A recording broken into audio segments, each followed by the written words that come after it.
Bismillahirrahmanirrahim. Assalamualaikum warahmatullahi wabarakatuh. Syukur alhamdulillah kita masih dipertemukan kembali di channel ini. Sholawat dan salam selalu dan tetap tercurahkan kepada junjungan kita Nabi besar Muhammad sallallahu alaihi wasallam. Allahumma sholli ala sayyidina Muhammad wa ala ali sayyidina Muhammad. Harapan dan doa saya semoga sahabatku semuanya selalu diberikan kesehatan, dilapangkan rezekinya, diampuni dosa-dosanya, dipanjangkan umurnya, dan semoga kita tidak mati kecuali mati dengan beriman dalam Islam. Dan sampaikanlah menuliskan sholawat di kolom komentar, insya Allah akan menjadi bukti cinta kita kepada Rasulullah Muhammad sallallahu alaihi wasallam. Semoga kita semua mendapatkan syafaat beliau di akhirat kelak. Amin ya rabbal alamin. Sahabat seiman yang dirahmati Allah, setiap manusia pasti memiliki garis takdirnya sendiri. Apakah itu yang terkait dengan rezeki, jodoh, maupun mati. Memang tidak bisa kita pungkiri bahwa semua hal tersebut telah diatur oleh Allah Subhanahu wa Ta'ala. Dan mungkin saja kita pernah melihat bahwasanya meski sebagian besar orang bekerja keras untuk mendapatkan rezeki atau kekayaan yang berlimpah, namun kenyataannya masih banyak yang belum mampu mendapatkan semua seperti yang mereka inginkan. Namun di sisi yang lain, ada beberapa orang yang justru malah dikejar-kejar rezeki dari segala arah, atau kita sering menyebutnya sebagai orang yang dijamin rezekinya oleh Allah Subhanahu wa Ta'ala. Allah berfirman dalam Quran surat At-Talaq ayat 3, dan menganugerahkan kepadanya rezeki dari arah yang tidak dia duga. Siapa yang bertawakal kepada Allah, niscaya Allah akan mencukupkan keperluannya. Sesungguhnya Allah lah yang menuntaskan urusannya. Sungguh Allah telah membuat ketentuan bagi setiap sesuatu. Ayat tersebut menjelaskan bahwa barang siapa yang bertawakal kepada Allah, niscaya Allah akan memberikan jalan keluar dan rezeki dari arah yang tak pernah kita duga dan sangka datangnya. Lantas siapakah orang itu? Dan apa saja ciri-ciri dari orang yang selalu dikejar-kejar rezeki tersebut? Yang pertama adalah orang yang suka bersedekah. Seperti yang kita tahu, bersedekah adalah amalan yang sangat terpuji, karena dengan memberikan sedikit dari harta yang kita miliki, secara tidak langsung kita telah membantu banyak orang. Dan tentu saja doa dari orang-orang penerima sedekah itu sangatlah mustajab di hadapan Allah Subhanahu wa Ta'ala. Sahabat beriman yang dirahmati Allah, kita ketahui bersama bahwa sedekah yang kita berikan dengan ikhlas karena Allah, maka Allah akan menggantinya berlipat-lipat, baik di dunia maupun di akhirat.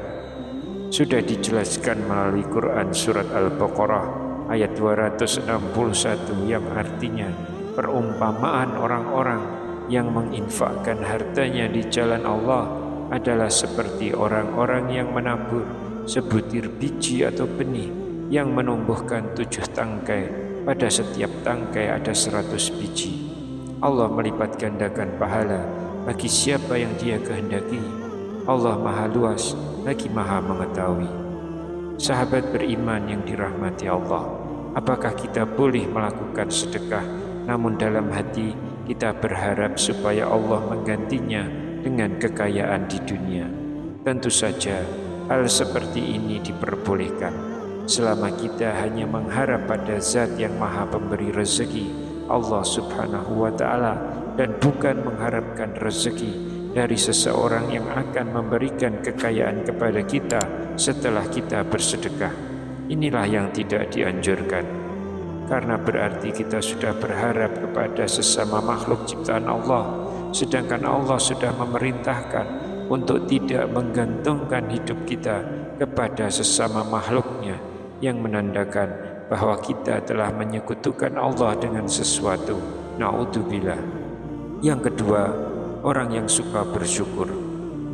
Sahabat yang dirahmati Allah, apabila kita selalu bersyukur setiap saat, baik ketika kita mendapatkan rezeki yang berupa harta, kesehatan, atau bahkan saat ketika kita mendapatkan ujian dengan sakit pun, kita tetap bersyukur, maka insya Allah subhanahu wa ta'ala akan menambahkan nikmatnya kepada kita dengan kuasanya, dan juga akan mengangkat segala penyakit dari dalam diri kita. Allah telah berfirman dalam Quran surat Ibrahim ayat yang ke-7, ingatlah ketika Tuhanmu memaklumkan, sesungguhnya jika kamu bersyukur, niscaya aku akan menambahkan nikmat kepadamu. Tetapi jika kamu mengingkari nikmatku, sesungguhnya azabku benar-benar sangat keras. Dari ayat tersebut maka sudah jelas disampaikan, barang siapa yang sering mensyukuri nikmat Allah, maka Allah akan menambah nikmatnya untuk kita. Namun sebaliknya, jika kita mengingkari nikmat yang diberikan Allah, maka Allah akan mengazab orang tersebut dengan azab yang sangat pedih. Oleh karena itu, penting sekali bagi kita untuk terus bersyukur dalam segala kondisi dan lakukan hal ini setiap hari. Insya Allah nikmat kita akan terus ditambah oleh Allah subhanahu wa ta'ala. Amin ya rabbal alamin. Kemudian tanda yang ketiga adalah orang yang sering membaca Al-Quran, khususnya surat Al-Waqiah. Surat Al-Waqiah dikenal memiliki keutamaan dalam hal mendatangkan rezeki dan juga nikmat. Dalam hadis Ibnu Adi telah disebutkan bahwa kita sangat dianjurkan untuk mengajarkan surat Al-Waqiah kepada istri atau keluarga dan anak-anak kita, karena surat tersebut merupakan surat yang mampu menderaskan rezeki bagi siapapun yang mengamalkannya, insya Allah. Kemudian yang keempat adalah orang yang sering beristighfar. Istighfar adalah salah satu usaha batin kita untuk memohon ampunan kepada Allah subhanahu wa ta'ala atas segala dosa yang telah kita perbuat. Kemudian, apa hubungannya istighfar dengan kondisi selalu dikejar rezeki? Orang yang selalu beristighfar dalam kondisi apapun, maka secara tidak langsung dapat membersihkan hatinya dari segala dosa dan juga kesalahan. Ketika hati kita bersih, maka kemungkinan besar rezeki yang diberikan Allah pun akan bisa sampai kepada kita. Allah telah berfirman dalam Quran surat Hud ayat yang ketiga, mohonlah ampunan kepada Tuhanmu, kemudian bertobatlah kepadanya, niscaya Dia akan memberi kesenangan yang baik kepadamu di dunia sampai waktu yang telah ditentukan, yaitu kematian, dan memberikan pahalanya di akhirat kepada setiap orang yang beramal soleh. Jika kamu berpaling, sesungguhnya aku takut kamu akan ditimpa azab pada hari yang besar atau hari kiamat.